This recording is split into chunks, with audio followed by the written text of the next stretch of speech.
This is White Coat Investor Podcast number 245. The Backdoor Roth Lives On. Welcome back to the podcast. This is the first one we're recording in 2022. It's been a heck of a year last year. Made twice as many podcasts as we normally do now that we've been doing the Milestones to Millionaire podcasts. By the way, if you'd like to be featured on that, you can apply at whitecoatinvestor.com/milestones. But after having recorded, 104 podcasts last year, we're excited and back and looking forward to having another great 104 podcast episodes this year, 2 for each week. The Monday Milestones to Millionaire podcast, as well as the one that drops on Thursday, which is the classic White Coat Investor podcast. Before we get too far into this, let's have a word from our sponsor.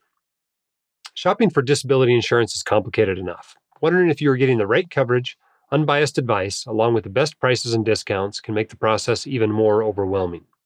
Pattern knows doctors have more important things to do than spend hours sorting through numerous insurance options. This is why thousands of White Coat Investor followers have trusted Pattern to help them compare and understand the disability insurance they are buying. Their online process is simple. First, request your quotes online. Second, compare your options and ask questions. And third, apply risk-free. Be confident that you have the right policy at the best price. Request your disability insurance quotes with Pattern at whitecoatinvestor.com/pattern. All right. We just got back from Greece. We took the kids to Greece for the holidays. It's off season in Greece. Most people there vacation during the spring, summer, and fall. We decided to go in the winter.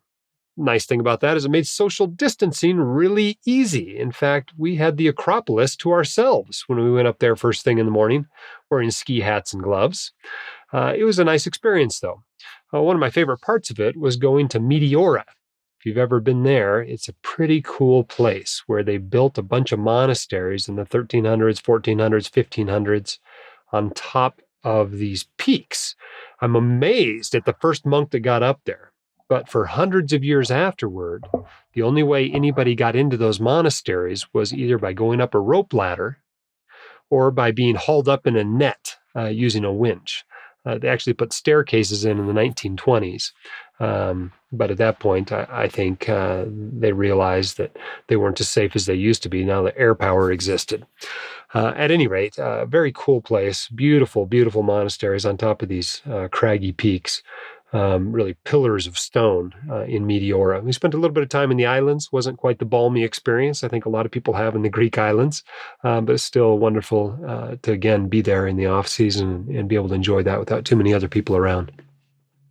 We're traveling again. I know a lot of people are not out of concern for COVID, but at a certain point, it seems to me that COVID's not going away. And if there is something that is less risky than going in and seeing COVID-positive patients that are coughing all over their room, I'm going ahead and doing it at this point. Our whole family's been vaccinated. Everybody but the youngest one has had a booster shot. We have masks. We wear them when it's appropriate. And at a certain point, you got to get back to life, it seems like. So take appropriate cautions, get your vaccinations, wear your masks, and find a moderation in all things so you can get back to life. All right. We have a survey. We want you to fill it out. We want your feedback so we can make the White Coat Investor better. And without knowing what you guys are enjoying, what you'd like to see, we can't do that as effectively as we can with your help. So please fill out our survey. You can do so at whitecoatinvestor.com/survey. We're going to bribe you to do it. We're going to have a drawing for 20 people to win WCI t-shirts that fill them out, and we're going to give away one of our online courses, the CFE Las Vegas course. That's good for like 50 hours of material. Qualifies for CME credit. It's a great value. Please fill out the survey. It'll only take you a few minutes. Provides us some valuable information to help serve you better, and gives you a chance to win some cool stuff. All right, let's listen to our first question off the speak pipe. This is going to be a question we're going to talk about for a while because all of you have been talking about it for a while. Let's take a listen. Hey, Jim, this is Greg from the Midwest. One more quick question for you on a topic that I'm sure you'll be discussing frequently this year, which is the Backdoor Roth IRA. Now that Congress has kind of pushed off making a determination on whether they will or will not squash the Backdoor Roth IRA, until 2022, do you think it's safe for me to make my backdoor Roth contribution for my spouse and myself for the year 2022, or would you wait until we hear more from Congress and do this closer to the middle of the end of the year? Thanks so much for your advice on this. All right, let's talk about this. I sent out an email on the first of the year talking all about this. It's in the White Coat Investor monthly newsletter. This is a free newsletter, by the way. If you're not signed up for this, you should totally sign up. whitecoatinvestor.com/newsletter is where you sign up. And I talked all about this information. Now, people are going crazy on social media, the Facebook group. The moderators actually had to start closing the threads asking this question because it was being asked 5 times a day. It was overrunning the entire forum. But obviously, lots of people thinking about this, lots of people talking about this. Let me give you the bottom line. Yes, it's safe to do your backdoor Roth IRA. Now, let's get into some of the details. Congress has spent the last few months fighting about infrastructure and budget reconciliation bills. Republicans and moderate Democrats were successful in that they were able to break these two bills into two bills. The progressive Democrats were trying to lump it all into one bill, hopefully to try to increase the likelihood of it passing. But they broke it into two bills. They passed the infrastructure bill that was passed in a bipartisan manner with support from both parties, and most agreed that that was a pretty good bill. However, the other part of the bill, which included a lot of the social spending, there was a great deal of disagreement on. In fact, there wasn't a single Republican that was willing to support it. And in fact, not all of the Democrats were willing to support it. Now, that didn't matter to have a few defections in the House. They were still able to pass the bill through the House. However, when it got to the Senate, the fact that a couple of Democrats had some major problems with the bill spelled its doom. Remember, the Senate right now is split 50-50. It's 50 Republicans, 50 Democrats, with a tie-breaking vote for the vice president. However, basically that means if any Democrat says no to the bill, it's not going to pass. Well, there was a very prominent Democrat from West Virginia by the name of Joe Manchin who said, I'm not passing this bill. I don't think it's a good bill. I think it needs more work, etc. Between him and Kirsten Sinema of Arizona, it didn't pass. It was a major setback for the administration. And the reason that it didn't pass, aside from those two senators being against it, was that they were trying to pass it through budget reconciliation. Now, budget reconciliation is a process where, by the Senate rules, the bill has to be revenue neutral. So whatever additional expenses you put in there, you also have to raise taxes by a supposedly equal amount. And that's a tall order for such a large spending bill. And so that caused him to really not like it. Part of it was basically Senator Manchin was correctly pointing out that the bill really wasn't going to be revenue neutral. It was a bunch of sleight of hand tricks to try to pay for it. Now, if they hadn't tried to pass it through budget reconciliation, then it could have been filibustered. Meaning that Republicans could have stopped the bill, and so that was their only option, was to pass it through this budget reconciliation process without making significant changes to the bill. The Trump administration passed a pretty significant law through budget reconciliation. The 2018 tax cuts were passed through budget reconciliation. But it was not quite as closely divided in the Senate back then. And so I guess President Biden thought, and his administration thought, maybe they could get this through. It did not work out. Now, they're kind of spinning it that, hey, we're just going to get started on it again in the first couple months of 2022 and get this thing done. But there's a lot of people skeptical out there that because they didn't get it done in 2021, they're probably not going to get it done at all, at least in any sort of similar form to what it was when they were talking about it in the Senate late last year. Now, Congress can always do whatever it wants. It can pass this bill in 2022. I think it's less likely that it's going to be passed at all. In fact, I'd give it probably 75% chance that this bill doesn't pass at all. If it does pass, it's most likely that they're going to put the tax law changes off until 2023. It's just the cleanest way to do it, right? To start it on January 1st, 2023. They might make it so that those tax changes happen as soon as the bill passes. So if it passes in March or April or May or whatever, maybe that's when these tax changes take place. But most likely they push it off to the end of the year. It's very unlikely that they're going to make these tax law changes retroactive to the 1st of 2022. It could happen. Congress can do whatever it wants. They have passed retroactive taxes in the past, but I'd give that a 1% chance. I just don't see that happening. And so under any situation other than that retroactive change to bring it back to start on the 1st of January 2022, the best thing to do with your backdoor Roths, et cetera, is to do them now. That way, if the law changes, you're good. If the law doesn't change, you're good, right? And if the law changes such that it becomes illegal at mid-year, you'll be really glad you did it early in the year.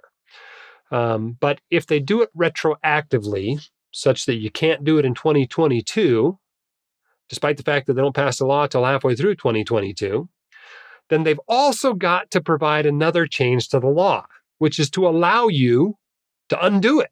Because right now, under current law, you cannot recharacterize a Roth conversion, which is an important step in the backdoor Roth IRA process.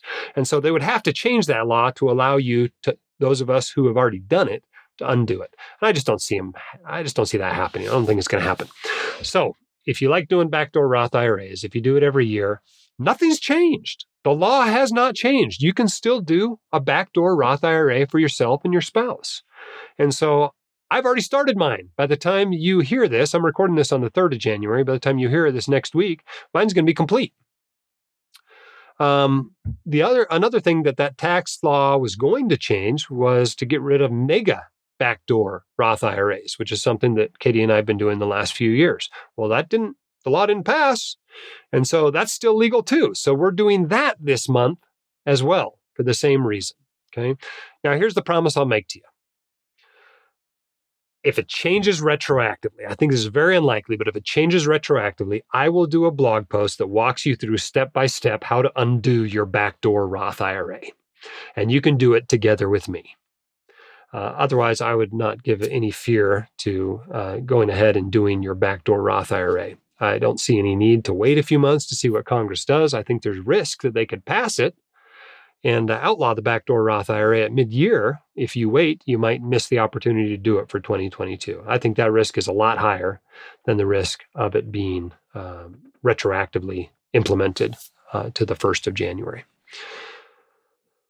All right. Hope that's helpful to you. Anyway, what they were talking about in the bill that did not pass was making it so that you cannot do conversions of after-tax money, which affects both the backdoor Roth IRA process as well as the mega backdoor Roth IRA process.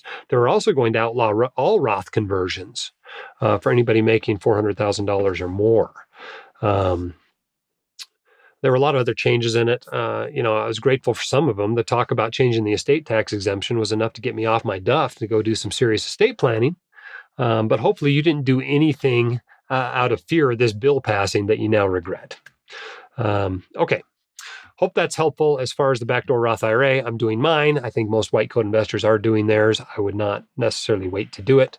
If they make it retroactively illegal, I will show you how to undo it. All right, let's go on to our next question here. And this one is also a good one that I talked about in that recent newsletter. Seriously, if you're not subscribed to these newsletters, you should be. Let's take a listen. Hey, Dr. Dolly, this is Ryan from Arizona. Thanks for taking my question.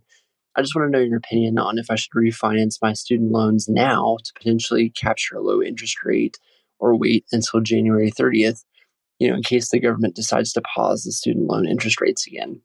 I'm definitely not going for PSLF and plan to pay these loans off as soon as possible. Thank you for all you do, and Merry Christmas to everyone. All right, obviously this one came in a few weeks ago because lo and behold, the Biden administration did extend the student loan holiday. It's had another 3-month extension. So instead of the student loan holiday ending on January 31st, it now ends on April 31st. So you will start having to make payments on your federal student loans in May, and interest will start accruing on federal student loans in May under current law. Will it be extended again? I have no idea. In fact, I have been wrong more times than I've been right speculating about whether they're going to extend this student loan holiday. I mean, it's been extended now a full 2 years. There are white coat investors who are going to get public service loan forgiveness without ever having made a real payment as an attending physician. It's pretty impressive if you think about, you don't really pay much the first year because you have income based on your MS4 year.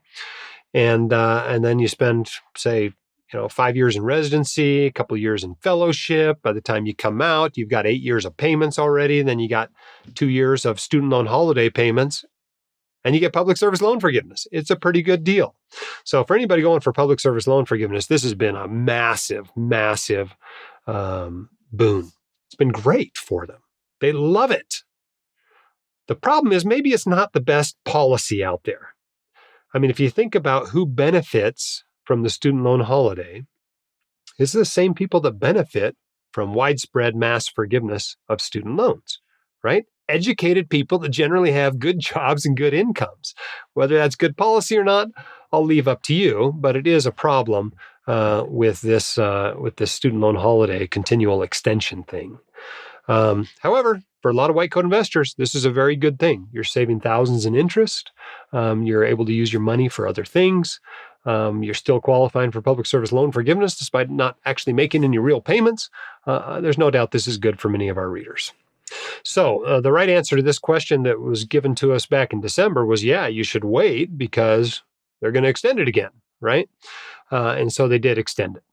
Are they going to extend it again? I think it's quite reasonable that they might. And the reason why is it's an election year. It's an election year. So it wouldn't surprise me at all to see them extend this until after the election, right? To say, hey, look what our party's doing for you. Vote for us, right? Wouldn't surprise me at all. Do I think it's good policy? Not really, but nobody really asks my opinion about stuff like this. So you might as well take advantage while you can. Now, there is a dilemma here, though. The dilemma is that inflation is up, right? You may have noticed this. Inflation is up almost to 7% right now. I don't see any reason why in the next few months it won't go even higher. Now, I'm hoping by the end of the year it's trending down. But the point is, the Federal Reserve has finally decided that they're going to have to do something about this inflation. So they've announced that they're going to be raising interest rates in both 2022 and 2023. They're also ending their asset purchases more rapidly than they had previously planned. So estimates right now are that interest rates are going to be 0.6% higher at the end of 2022 than at the beginning. What does that mean for you? Well, that means if you wait until May to refinance your student loans, you're likely going to get a higher interest rate than someone who refinances their student loans in January. So this is a dilemma. Are a few more months of 0% worth paying a higher rate in the long run? Well, it basically comes down to the long run. How long is the long run? Now, this obviously only applies to those who aren't going for forgiveness programs. If you're going for public service loan forgiveness, don't refinance your loans. If for some reason you're going for the much less attractive IDR forgiveness programs, don't refinance your loans. But if you're expected to refinance them and pay them off eventually, your question is whether you should refinance now or refinance later. Well, the big risk of refinancing now is not only do you lose a few months of 0% and have to start making payments, which affects your cash flow, but if that gets extended longer, or heaven forbid, a mass forgiveness program comes into place, well, you miss out on that. The downside of holding on to federal loans for now and not refinancing is when you do refinance them, you might be paying 0.6% or 2% more than you are right now. And that has a real effect. So you're basically weighing how long you're going to be making payments. If you're going to be making payments for 10 more years, you might be better off refinancing now and getting that lower rate. If you're only been making payments for 18 months, well, getting 3 or 4 more months at 0% is probably going to be better off than having 18 months at a little bit lower rate. So you got to run the numbers yourself, take a guess on what they're going to do, and make a decision. I think if it was me, I would probably wait to refinance my federal loans until at least you get close to the May 1st deadline and it looks more clear whether they're going to extend it again or not. Now, obviously, if you have private student loans, refinance them early and often. Make sure you go through our affiliate links. You'll find those in the show notes. You can also go to the main White Coat Investor website. We're very prominent there. It's the first tab under our recommended tab. Not only do you get hundreds of dollars of cash back that you wouldn't get if you went directly to the company, you get the same low interest rates, same service. And if you refinance from now through May 1st, we're going to throw in our flagship online course, Fire Your Financial Advisor. So you get another $800 value absolutely free. So you put that together with the cash back, and you're getting more than $1,000 for going through our links that you wouldn't get if you went directly to the refinancing companies. So good luck with your decision about what to do with that dilemma. Those are the factors to weigh. If you need some help running the numbers, by the way, make sure you contact Andrew at studentloanadvice.com. He's been really busy the last few weeks with all kinds of people looking at their New Year's resolutions, as well as this upcoming ending of the student loan holiday. So make sure you book your consultation in advance there, or you may find that you have to wait a few more weeks to get it done. All right, let's talk about sign-on bonuses. This is our next question coming in. This one from Dave. Hi, Jim. This is Dave from the Midwest. I'm a general surgery resident who is getting ready to graduate and have accepted a position in a neighboring state. Part of the recruitment package included a pretty substantial sign-on bonus, and my initial instinct was to ask for them to delay funding this until after the new year. That way this year I would still be making the low resident income and I could continue to make my Roth contributions.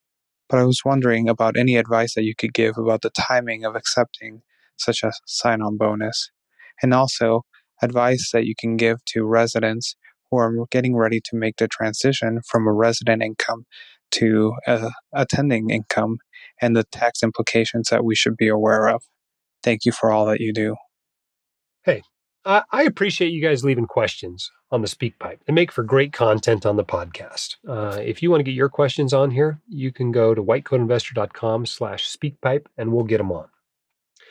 However, realize there's a little bit of a delay in between the time you leave us a question on the SpeakPipe and when you actually hear it on the podcast, right? It takes some time to produce the podcasts. Sometimes we're producing them 4 or even 6 weeks in advance. And so you may not get your answer for a while if you leave it on the SpeakPipe.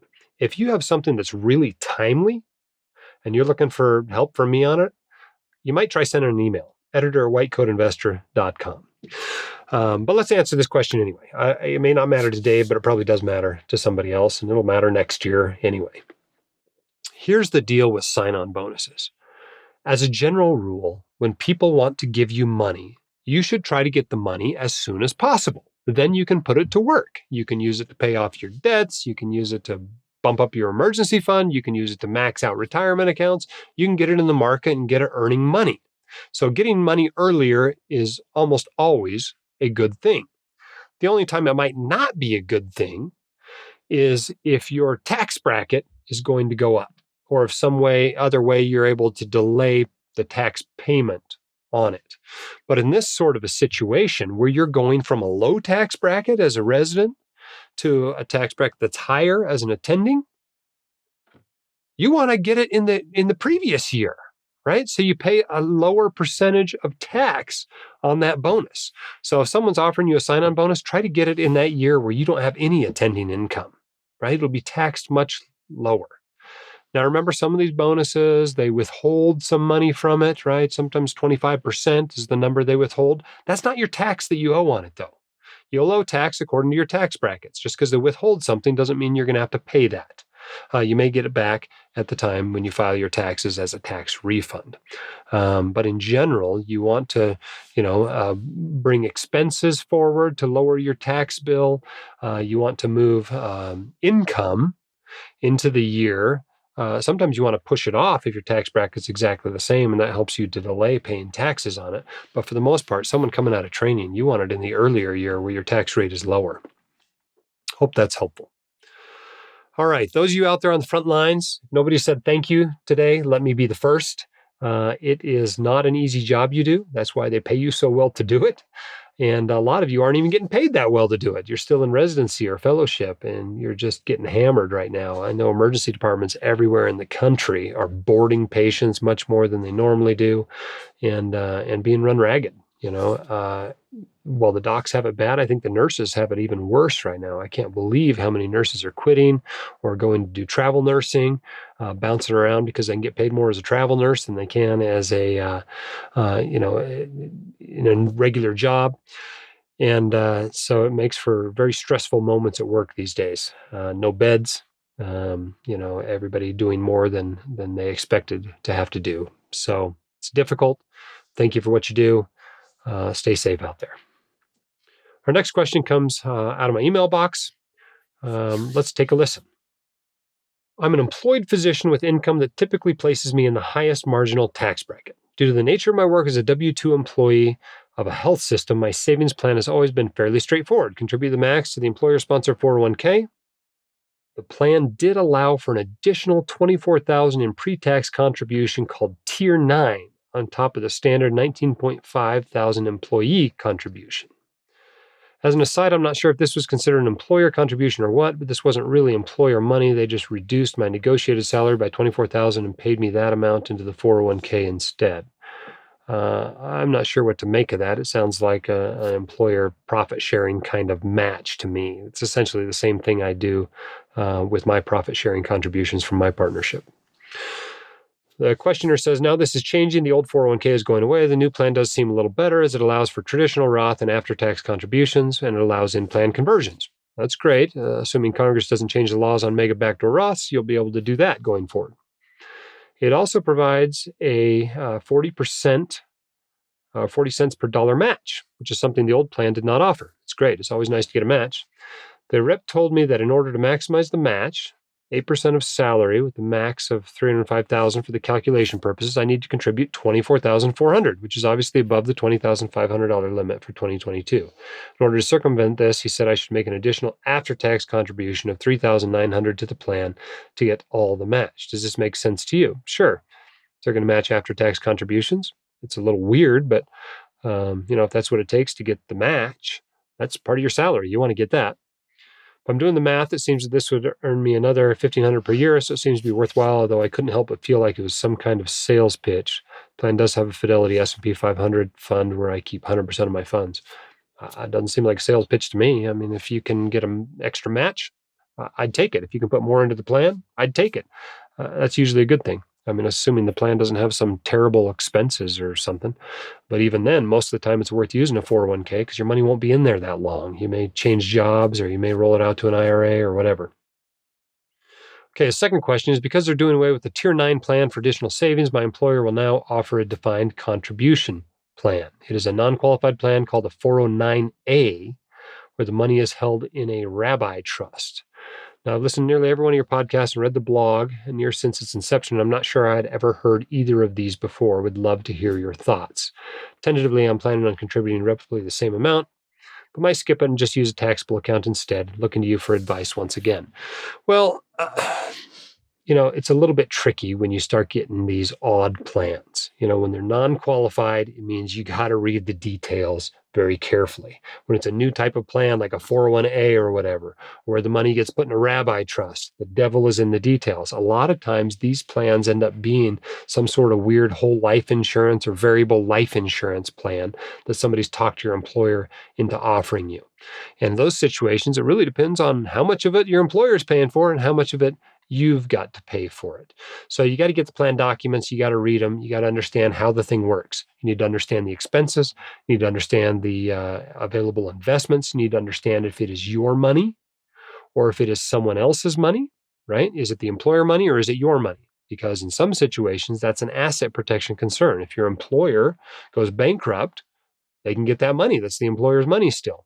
If you get sued, most of the time in a qualified plan, that money's protected in most states, but you got to look at your state's asset protection laws as well. But also important is to look at the distribution options for that plan. If they're terrible, like you got to take all the money out as you leave the employer, you have to take it all out at once, and you may not want to use the plan. But otherwise, if it's a reasonable plan with reasonable distribution options, reasonable investments, reasonable expenses, go ahead and use it and take advantage of that benefit. Hope that's helpful. Without seeing more details of this 409A, the Rabbi Trust, etc., then it's a little hard to say whether you should use it or not. If you want to look up more on that, you can look up Section 409A of the tax code. It talks about basically non-qualified deferred compensation plans. All right, let's do our quote of the day. This one comes from Eleanor Roosevelt, who said, "It takes as much energy to wish as it does to plan." If you need a plan, get a plan in place for your finances. I'm amazed how many doctors out there do not have any sort of written financial plan. It's not that hard to put together. If you don't want to hire a financial advisor to help you, you don't want to pay those thousands of dollars, consider taking our Fire Your Financial Advisor online course. It's about $800, but by the time you finish it, you will have a financial plan that you have written and that you understand that you can follow to investment success. You can get more details for that on the main website. All right, let's take a listen from Robert.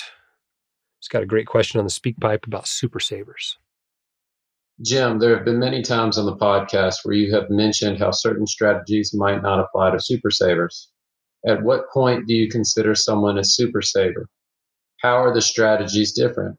I've been blessed to work myself into a position where I'm 39, debt-free, and can invest an additional $300,000 to $400,000 a year in addition to the $57,000 in my 401k. Thanks for your dedication to helping professionals not do dumb stuff with their money. All right, Robert, you definitely qualify as a super saver, but there's no cutoff here where somebody becomes a super saver. The concept we're talking about here most of the time is whether you should do Roth 401k contributions or traditional tax-deferred 401k contributions. A typical physician in their peak earning years is going to want to do tax-deferred contributions. And the reason why is that you get that tax deduction when you put the money in at a very high rate, at your marginal tax rate during your highest income years. And then when you take that money out in retirement, you're able to use it to fill the brackets, right? Some of it comes out maybe at 0%, 10%, 12%, 22%, et cetera. And you can fill the brackets. And so you put the money in, you might save 37%, you take the money out, and maybe you pay 20%. And that's a winning strategy. However, if you save so much money or you have so much other retirement income that you're still going to be in the top bracket in retirement, then this might not apply to you. You may be better off actually making Roth contributions even during your peak earnings years. Now, wherever that additional income comes from in retirement to fill those brackets, whether it comes from, rents from real estate properties, whether that comes from a huge tax deferred account, whether it comes from a working spouse, whatever it comes from, if it's enough that you're still in high tax brackets when you're taking that money out, then you qualify as a super saver. But there's not any exact cutoff of that amount. But if you think about it, we're generally talking about people with IRAs that are bigger than $5 million, right? If you think about the RMD at age 72, it's something like 3.8%. And so if you got a $5 million IRA and you're taking out your RMD at 72, that's less than $200,000. Okay, that's not enough to get you into the top tax brackets. If that's your only income, you're still going to be taking money out at moderate tax brackets. So if you're putting it in at 35 or 37% and you're taking it out at 22, 24%, you're not a super saver. Okay, and don't take that wrong. Most people aren't super savers, but it wouldn't be smart for you to be doing a Roth 401k contributions. But if you got 5 or 6 rental properties that are paying you several $100,000 in income every year, and you got this big, huge traditional IRA, and you got a big, huge taxable account spitting out all these dividends, then yeah, you're a super saver and you're going to be in a high tax bracket, and you might want to consider doing at least some Roth 401k contributions during your peak earnings years. Now, are there other things that apply? Sure. When you have a lot of money, you don't care as much about certain things, like your investment return. You might care more about asset protection than you do about your investment return. And so you may do some things that give you additional asset protection, even if they cost you more in taxes or they cost you more in your investment return. You may also want to be looking at estate planning issues. If you have so much money that you're going to have an estate tax problem, right now that's an estate of more than 24 million when you die if you're married, 12 million if you're not married. You may want to make some other changes as well. Super savers often have estate tax problems. But the main thing I'm talking about when I say super savers should be careful, we're talking about Roth versus traditional 401k contributions. We're not talking about IRAs, right? Because almost everybody listening to this can't make direct Roth IRA contributions, and they can't deduct traditional IRA contributions. So the right answer for most white coat investors for IRAs is to do a backdoor Roth IRA. But as far as the 401k, it's more of a dilemma for some people. Hope that's helpful to you. Shopping for disability insurance is complicated enough. Wondering if you are getting the right coverage, unbiased advice, along with the best prices and discounts can make the process even more overwhelming. Pattern knows doctors have more important things to do than spend hours sorting through numerous insurance options. This is why thousands of white coat investors have trusted Pattern to help them compare and understand the disability insurance they're buying. The online process is simple. Request your quotes online, compare your options and ask questions, and last, apply risk-free. Be confident you have the right policy at the best price. Request your disability insurance quotes with Pattern at whitecoatinvestor.com/pattern. Hey, it's actually not too late to come to WCI Con 22. We still have slots available. By the time you hear this, you won't be able to stay in our room block. Our room block will have been released. It was released last week. You can book a room at the hotel if they have room available, but they'll be charging you a higher price, but you could stay off-site. You can actually register for in-person conference up until January 24th. You can register for virtual registration until the last day of the conference, February 12th. But this is going to be February 9th through 12th, 2022. Hundreds of white coat investors. You count the virtual people as well. It's well over 1,000 white coat investors are coming to this conference. It's going to be awesome. If you'd like to register, whitecoatinvestor.com/WCICon22. Thanks to those of you who have told your friends about the podcast, or better yet, left us a 5-star review. The latest review comes in and says, more episodes on equity and financial literacy, please. Longtime listener, but this is my first review of the podcast. I've been listening to the podcast for the past 3 or 4 years, and Jim Dolly has helped me beyond words. As a straight white male physician, it was refreshing to hear Michelle Singletary on the podcast discussing financial literacy and overall experience from Black perspective. Although Jim could have transitioned a bit smoother from racism in the finance world to WCI Con, we need more of these types of podcasts. I literally stayed in my car while parked in the driveway when I got home just to listen to the end. Great stuff. Thanks for that review. We appreciate you guys giving us 5-star reviews. It does help spread the word about this important financial literacy message for white coat investors. Keep your head up, shoulders back. You've got this, and we can help. We'll see you next time on the White Coat Investor Podcast. My dad, your host, Dr. Dolly, is a practicing emergency physician, blogger, author, and podcaster. He is not a licensed accountant, attorney, or financial advisor, so this podcast is for your entertainment and information only and should not be considered official, personalized financial advice.